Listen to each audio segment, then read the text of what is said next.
E-Myth is a book that describes the myth of an entrepreneur really well. So in this video I'm going to be going through and give you a quick summary. So hit the thumbs up and subscribe to the channel.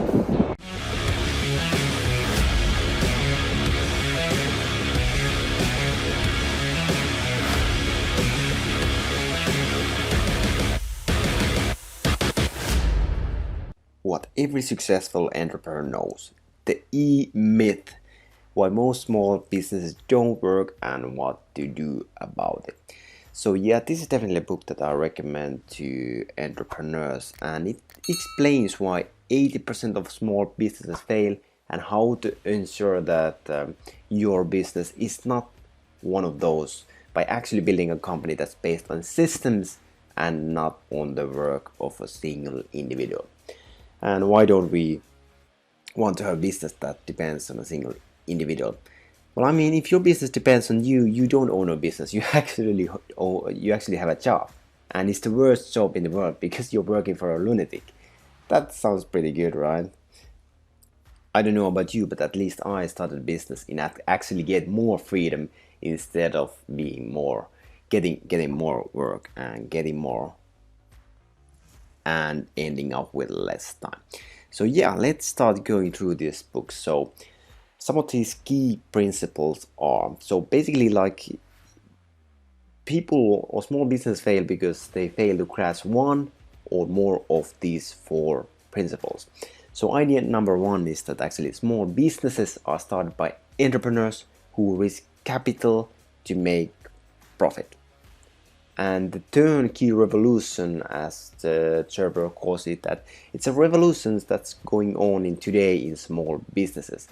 This changes the way that business is done throughout the world, and who goes into business and how it's done and what is the likelihood of the survival. Then the business development process includes systems that pretty much govern every aspect of the business, which most small businesses either don't have or don't know why they should have them, and instead rely on pretty much like management by luck. Finally, the fourth one is the business development process. So it can be systematically applied in a step-by-step method that incorporates the principles of the turnkey revolution, and it becomes a predictable way to produce results and vitality in any small business whose owner is willing to give it the time and attention that it really requires to flourish. And one of the fatal assumptions that many small businesses have, and it definitely applies to like solopreneurs, like when you are really good at something, then maybe you think that you already work in a small business, and then you realize that I mean, I'm pretty much managing the business already by my own, so why do I actually need this business? I'm really good at this technical work. So the assumption is that if you understand the technical work of a business, you understand the business. So let's say I'm really good at fixing computers, and like then I realize that hey, I could actually just do it on my own, so I wouldn't just get salary. I would get all the income that the business is getting. Then I start my own business and go on my own, and pretty much without really understanding anything about business. So this is really fatal assumption, and it's a main cause of the majority of why businesses fail. So it's the technical work of a business and business that does the technical work are two different things, and knowing the technical work of a business can be the most significant liability. So if you're the only one who can do the business technical side, so you pretty much like become enslaved to the business, so the business actually owns you.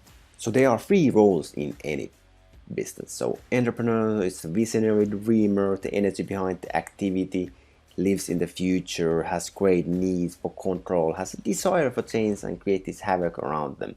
And too often these regular people get in their way, and they are too far ahead of them. Second one is this manager. Manager is the planner, organizer, predictable one, living in the past, craving order and the status quo. An entrepreneur sees the opportunity, and manager actually sees the problems. So the ones cleaning up the entrepreneur's mess pretty much. So these two are in conflict, but I mean these two actually desperately need each other, right? Because you cannot live too much in the vision and those things without really taking into consideration the daily operations, because management is the thing that really manager is the ones that keeps the operations running smoothly, whereas the entrepreneur is actually has the guiding vision. Then we have the technician, so that's the thinker, the doer, the one who gets it done, lives in the present. He's never happier than when he's working, but only at one thing at a time. So good way actually to ruin this kind of role is just to bombard with them all different works and giving them all mixed priorities and really creating stress.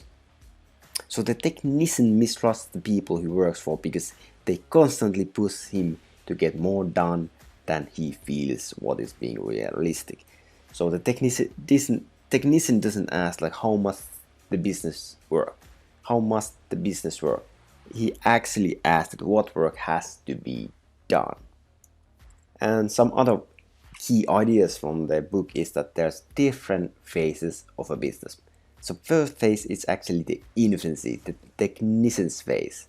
So businesses need to grow, and with growth comes change. Most businesses don't apply this principle. And if you like most, like how your business operates is based on what you, the owner, want and not what your business needs. And this stage ends when the owner finally realizes that things need to change if the business is to survive.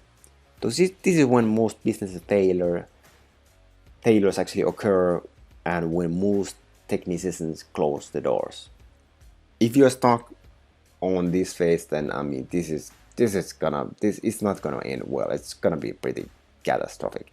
So others actually progress to adolescence, and adolescence means that we are actually going to get some help for our business. So we are no longer a one-man show. So this phase begins when you decide to get some help.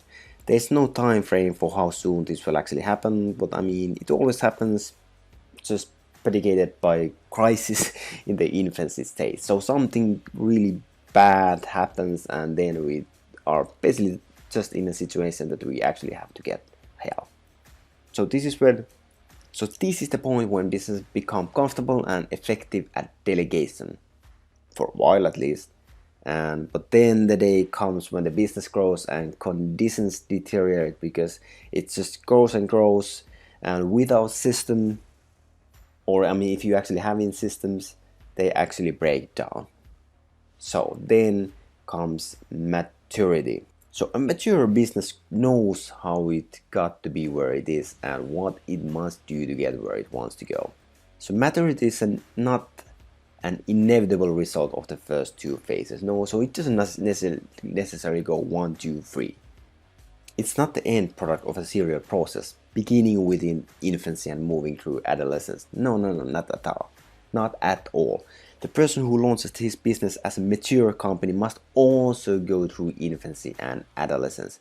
So he simply just goes through them in an entirely different way. It's his perspective that makes the difference. So his entrepreneurial perspective. So okay, fine. We want to get to this third stage. So the key question is that, okay, how do we actually survive? So I mean, having great technical skills does not mean that you know how to run a business. And being great at these technical skills also makes you great at running business. I mean, this is just wrong. It's not like this at all.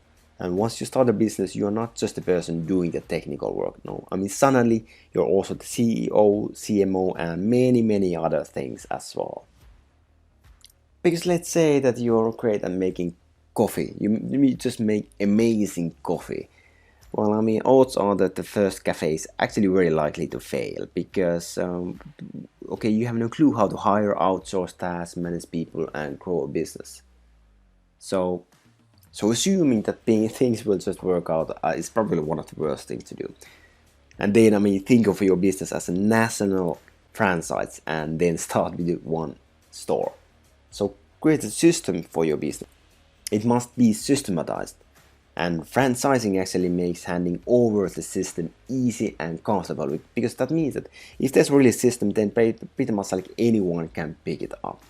So plan your business as a nationwide franchise from day one to help you systemize everything.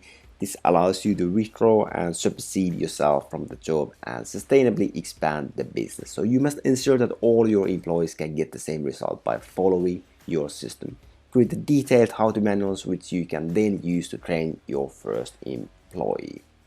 So build a system of systems so your business doesn't rely on people's skills. So make systems a constant thread in your business to create a system of systems that seamlessly work together. So systems allows you to replace or change individual parts of each system as long as you just consider the effects on the other systems. So there are three kinds of systems: hard systems, which means inanimate objects that you use in your business; soft systems, so ideas and living things like your list of policies or the work attitude of your employees; information systems, like training materials and manuals and the data you collect. So the first thing is actually to turn your business into a little like money-making machines and a turnkey operation. So you really must make the first step. You must step back from your business and look at it through your new e-myth eyes. That means that first step is really analyzing your business as it is today. Decide what it must look like when you have finally got it just like you want it, and then determine the gap between where you are and where you need to be to make your dream a reality. So that gap will tell you precisely what needs to be done. So what you will actually discover when you look at your business through your e-myth eyes is that the gap is always created by the absence of systems. So the absence of a proprietary way of doing business that successfully differentiates your business from everyone else's. And the key thing on this e-myth is that instead of really working inside your business and really bogged down in the daily operations, that you actually work on your business. So it's like you're looking it from the outside and figuring out that what are the things that you actually need to fix in order to make it run better. So that's pretty much the quick recap of the book E-Myth. So definitely check it out if you haven't done so yet. If you like this video, then hit a thumbs up and subscribe to the channel, and if you'd like to discuss this topic further, then make sure to join our group.